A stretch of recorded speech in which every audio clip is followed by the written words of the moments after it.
മുഹമ്മദ് സാദിഖ്, സർക്കാരിൻ്റെ കണക്ക് പ്രകാരം എത്ര പേർക്ക് മലബാറിൽ സീറ്റില്ല എന്നാണ്? ഇവരിപ്പോൾ 40-ൻ്റെയും 30-ൻ്റെയും ഒക്കെ തേർഡ് അലോട്ട്മെൻറ്റ് കഴിയുമ്പോഴുള്ള കണക്കാണ് പറയുന്നത്. അത്ര ഭീമാകാരമായ ഒരു പ്രതിസന്ധി മലപ്പുറത്തില്ല എന്നാണ് സർക്കാരിൻ്റെ വാദം. സർക്കാരിൻ്റെ കണക്ക് പ്രകാരം ഉള്ള സ്റ്റാറ്റിക്സ് എന്താണ്? എത്ര പേർക്കാണ് സീറ്റ് കിട്ടാത്തത്? സർക്കാരിൻ്റെ വാദം പറയാനല്ല ഇവിടെ വന്നിരിക്കുന്നത്, SFIയുടെ വാദം പറയാനാണ്. സ്വാഭാവികമായും തേർഡ് അലോട്ട്മെൻറ്റ് വരെ എത്തി നിൽക്കുന്ന ഈ +1 അഡ്മിഷൻ പ്രോസസ്സിനെ സംബന്ധിച്ച് പരിശോധിക്കുമ്പോൾ ഒട്ടനേകം വിദ്യാർത്ഥികൾ ഈ ഘട്ടത്തിൽ പുറത്തു നിൽക്കുന്ന സാഹചര്യം നമ്മുടെ മുന്നിലുണ്ട്. അപ്പോൾ എല്ലാവർക്കും വിദ്യാഭ്യാസവും എല്ലാവർക്കും തൊഴിലും പ്രദാനം ചെയ്യണമെന്നുള്ള മുദ്രാവാക്യത്തെ മുൻനിർത്തി പ്രവർത്തിക്കുന്ന ഒരു സംഘടന എന്നുള്ള നിലക്ക് SSLC പാസ്സായ മുഴുവൻ വിദ്യാർത്ഥികൾക്കും +1 സീറ്റിൽ പ്രവേശനം ലഭിക്കണമെന്നുള്ള ആവശ്യം SFI മുന്നോട്ട് വെക്കുകയാണ്. ഈ കാര്യത്തിൽ മലബാർ മേഖലയിൽ ഉള്ള പ്രതിസന്ധി പരിഹരിക്കണമെന്നുള്ള മുദ്രാവാക്യം SFI മുന്നോട്ട് വെക്കുകയാണ്. ഞങ്ങളത് ഇന്നോ ഇന്നലെയോ മുന്നോട്ട് വെച്ച് തുടങ്ങിയ മുദ്രാവാക്യമല്ല. ഈ പ്രീ ഡിഗ്രി കോഴ്സിൽ നിന്ന് +1 +2 വിദ്യാഭ്യാസ സമ്പ്രദായത്തിലേക്ക് മാറി അന്ന് തൊട്ട് മലബാറിൽ ഈ പ്രതിസന്ധി നിലനിൽക്കുന്നുണ്ട്. അത് മുൻ സർക്കാരുകളുടെ കാലത്തും ഉണ്ട്, അതിപ്പോഴും ഉണ്ട്. ഇത് പരിഹരിക്കണം എന്നുള്ളത് SFIയുടെ ആവശ്യമാണ്. ഇപ്പോൾ കേരളത്തിൽ ഭരിച്ചുകൊണ്ടിരിക്കുന്ന ഇടതുപക്ഷ ജനാധിപത്യ മുന്നണി സർക്കാർ എല്ലാ ഘട്ടത്തിലും SFIയെ പോലെയുള്ള വിദ്യാർത്ഥി സംഘടനകൾ മുന്നോട്ട് വയ്ക്കുന്ന വിദ്യാർത്ഥികളുടെ അവകാശങ്ങൾ സംബന്ധിച്ച് വളരെയധികം ജാഗരൂകരാണ്. ഞങ്ങൾ മുന്നോട്ട് വയ്ക്കുന്ന നിവേദനങ്ങൾ, നിർദ്ദേശങ്ങളെല്ലാം പരിഗണിക്കാൻ ഈ സർക്കാർ തയ്യാറാകാറുണ്ട്. അത്തരം നിർദ്ദേശങ്ങൾ ഈ സർക്കാരിന് മുന്നിൽ ഞങ്ങൾ സമർപ്പിച്ചതാണ്.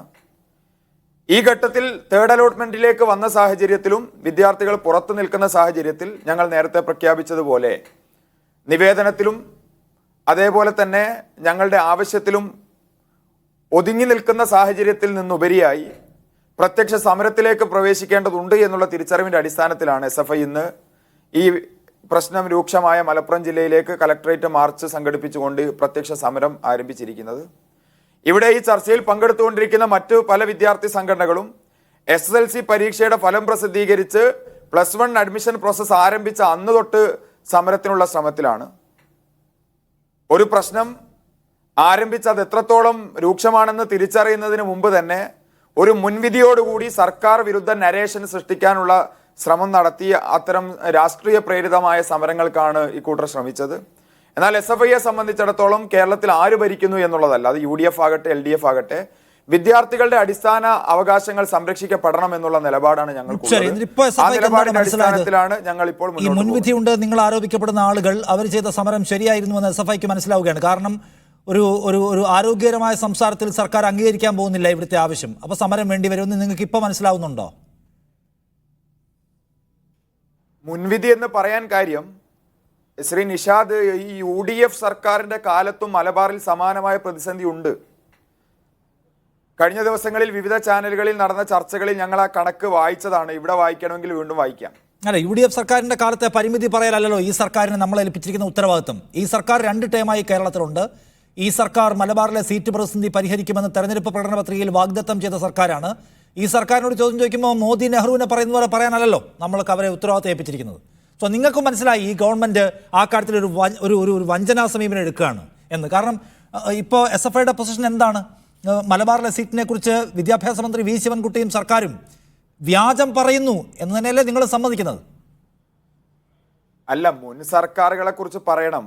ഏതൊരു പ്രശ്നത്തെ സമീപിക്കുമ്പോൾ അതിനെ ഉപരിപ്ലവമായി കണ്ടതുകൊണ്ട് കാര്യമുണ്ടോ നിഷ? നമുക്ക് MSFന്റെ പ്രതിനിധി ചർച്ചയിലുണ്ട്. MSFന്റെ പ്രതിനിധിയോട് നിങ്ങളുടെയൊക്കെ മന്ത്രി ഉണ്ടായിരുന്നപ്പോൾ നിങ്ങൾ എന്ത് തീരുമാനം എടുത്തു എന്ന ചോദ്യം ചോദിക്കാം. പക്ഷെ നമ്മളിപ്പോൾ സംസാരിക്കുന്ന ഈ കോസിനെ കുറിച്ചാണ്. നിങ്ങൾ MSFനോടും ഫ്രട്ടേണിറ്റിയോടും വഴക്കുണ്ടാക്കുള്ളൂ, അത് വേറെ കാര്യം. ഇവിടെ ഈ പ്രശ്നം നിലനിൽക്കെ ഇവിടുത്തെ ഏറ്റവും ഉത്തരവാദിത്തപ്പെട്ട ആളുകൾ എന്ന് പറയുന്നത് സർക്കാരാണ്. സർക്കാരിൻ്റെ ഐഡിയോളജിയോട് ചേർന്ന് നിൽക്കുന്ന ഒരു സംഘടന എന്ന നിലക്കാണ് നിങ്ങളോട് ചോദിക്കുന്നത്. നിങ്ങൾക്കും ഇപ്പോൾ മനസ്സിലാവുന്നുണ്ടോ ഈ സർക്കാർ മലബാറിൻ്റെ വിദ്യാഭ്യാസ പ്രതിനിധിയോട് വഞ്ചനാപരമായ സമീപനം സ്വീകരിക്കുന്നു? 7 വർഷം പിന്നിട്ടിട്ടും പരിഹരിക്കാൻ കഴിഞ്ഞില്ല എന്നു മാത്രവുമല്ല, മനുഷ്യര് സീറ്റ് കിട്ടാതെ വിലപിക്കുമ്പോൾ അവരെക്കുറിച്ച് സർക്കാർ വ്യാജം പറയുന്നു എന്ന പ്രശ്നം SFIക്കുണ്ടോ?